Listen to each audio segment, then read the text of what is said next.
মাজন তো কোথায় রে? গাঁজা খেয়ে ঘুমিয়েছিস নাকি? দেখতে পেয়েছি না বেলা হয়ে গেছে। ও কি খাচ্ছিস দে আমাকে? চিপ খাবে যা, তো বাবা বাসে ভাত দিয়ে হাগা দা। তো বাবা বাসে ভাত দিয়ে হাগা যা। চিপ খাবে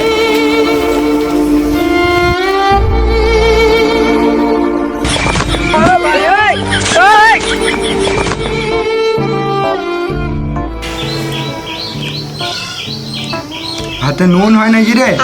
তোর বউকে বল ভাতে নুন দিয়ে যাবে। বউ নুন দি যা রে।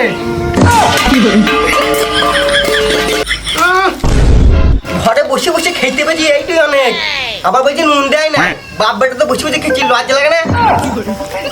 দেখ বাবা, মা বললো তুই বসে বসে খাচ্ছিস। তাই বললো, তাহলে শুয়ে শুয়ে খাবো।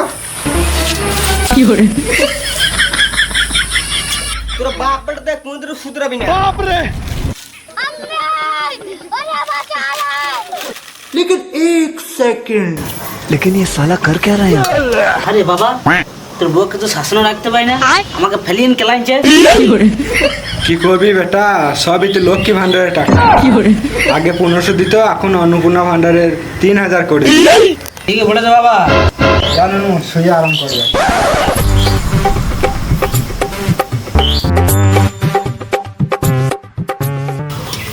হ্যাঁ, দুটো বাসন ধুতে এতক্ষণ লাগিয়ে আমার কাপড়গুলো কখন থেকে ভিজে আছে? কখন ধুবি? বাসনগুলো ধুয়ে কাপড় গেছে দিস।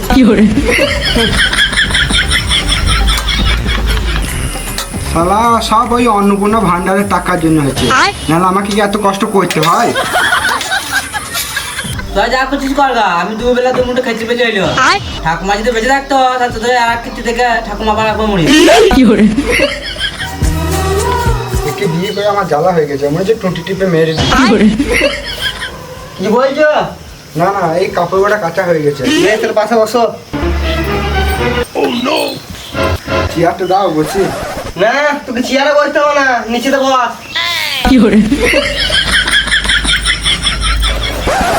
হ্যাঁ গো, তাহলে তুমি আমাকে কত ভালোবাসো? বহুত ভালোবাসি। হ্যাঁ গো, আমি যদি মরে যাই তাহলে তুমি তো বিয়ে করলো বা? আরে না, একটু জিরিয়ে নেবো তারপরে বিয়ে করবো। হেই, হেই, হেই।